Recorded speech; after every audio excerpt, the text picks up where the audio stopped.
In the land of Zorah lived a man named Manoah and his wife. Their hearts ached with a familiar pain, a longing they carried year after year. They yearned for a child, a tiny pair of hands to hold, a laughter to fill their silent home. But alas, their hopes withered with each passing season.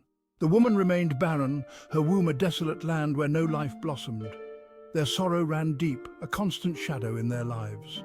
We have offered prayers, seeking solace and a miracle. We must cling to our faith even when it feels like a flickering flame in the face of despair. Yes, we believe that one day our prayers will be answered. We hold on to the hope that God will bless us with a child. Their story was not unique in those times. Many couples faced the pain of infertility.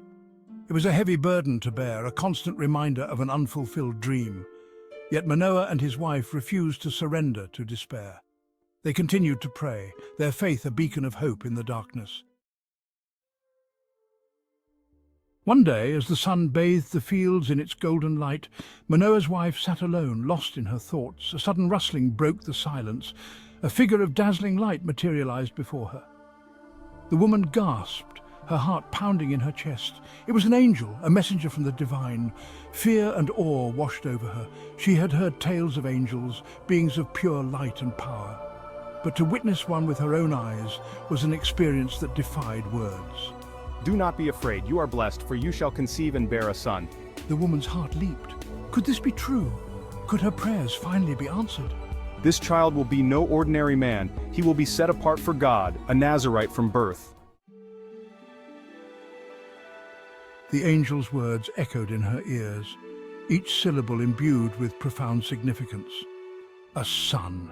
The very thought filled her with an indescribable joy. But he would be different.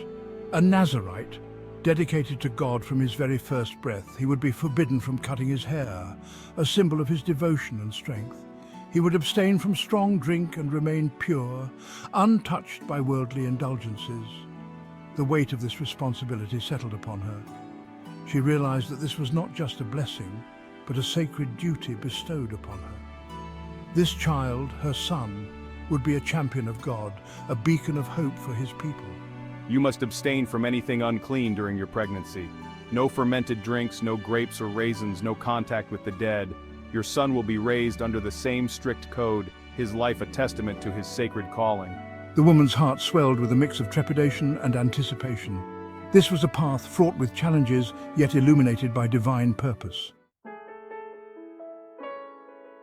Overwhelmed with joy and trepidation, the woman rushed to find her husband. Manoah, Manoah, an angel appeared to me.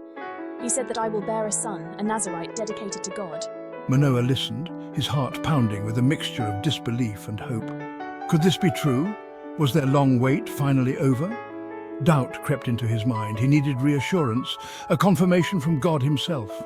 O Lord, please let the man of God you sent to us come again to teach us what we are to do with the boy who will be born. He yearned for guidance, a clear sign that this miracle was indeed real. His faith, though shaken, still flickered within him. He knew that God worked in mysterious ways, and perhaps this was his way of testing their faith. Manoah and his wife clung to each other, their hearts united in prayer. They waited, their hope hanging by a thread for a sign from heaven.